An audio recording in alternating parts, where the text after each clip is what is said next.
Armour of God 2, Operation Condor. Condors. Condors are extremely endangered. No, we're not going to be John Hammond today. We're going to be AOD discussing Armour of God 2, Operation Condor. Seems to be considered one of the better Jackie Chan films.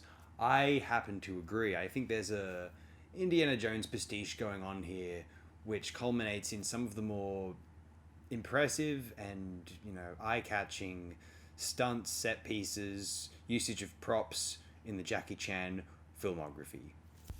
At this point in time, Jackie Chan is producing, starring in, and directing his own films, or at least having a. This is one of the ones he's credited with all these things. In many other roles, especially when he's working with Stanley Tong on Rumble in the Bronx or Police Stories 3 and or 4. I think Jackie is taking, essentially helping to ghost direct the film or co-direct the film, I believe.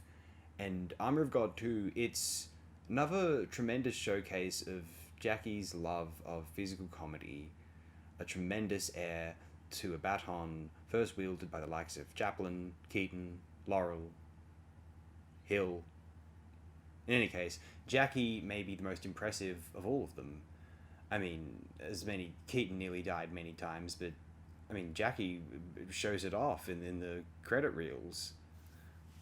I can imagine the comedy getting a bit much for some, especially those who simply want to enjoy the equivalent of a Hollywood action film. There's a load of slapstick in here which can take one out of what's supposed to be maybe a serious moment, but it's not like, unlike in a Die Hard or an Indiana Jones situation, where the character's a bit more vulnerable than, say, Rambo or Schwarzenegger in any given time, or Seagal or Van Damme, they're pretty indestructible chaps. Jackie Chan is very invulnerable. We just want to see him perform stunts and great, precise choreography.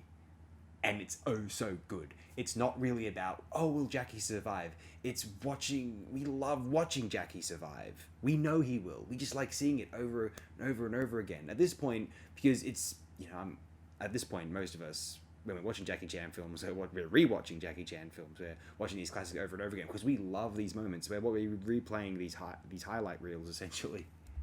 The ladies get involved in the comedy a lot as well. Sometimes at their expense. There may be some comedy in here which wouldn't be performed today, perhaps rightfully so. But nevertheless, I do like how much participation they are given in the comedy. They make me smile and laugh at times, and that's all I can really ask for. Overall, Armour of God 2 does stand as one of the better Jackie Chan films overall, I would say, especially from this later period, with the exception of possibly Police Story 3, which, you may have remembered, I'm going to discuss one per series, otherwise there's going to be too much Police Story on this list, so I'll just discuss the first Police Story when we get there. We're going back in reverse chronological order, if you couldn't tell. I may as well mention it now.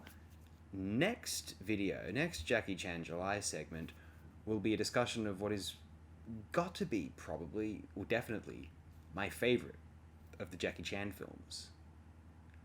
I don't think it's uncommon to cite this as a favourite. I believe it was James Rolfe who did so many years ago. I think he disowned a lot of his earlier videos because they weren't following the rules of the formula or how to make money or whatever. But he's showing too much enthusiasm and that's lame or whatever. But at one time, there's these top 10 Jackie Chan fights, and if I may spoil what the next entry will be, it topped that list. So if you can find that video, which is tempted to scrub from the internet for whatever reason, maybe it's just for copyright, to be fair, do see. But otherwise, I don't want to make you ill with this visual here, so tune in for next Jackie Chan July. I promise it won't be quite as dense on the eyes. I'll make an effort anyway. Thanks again, my good and dear friends.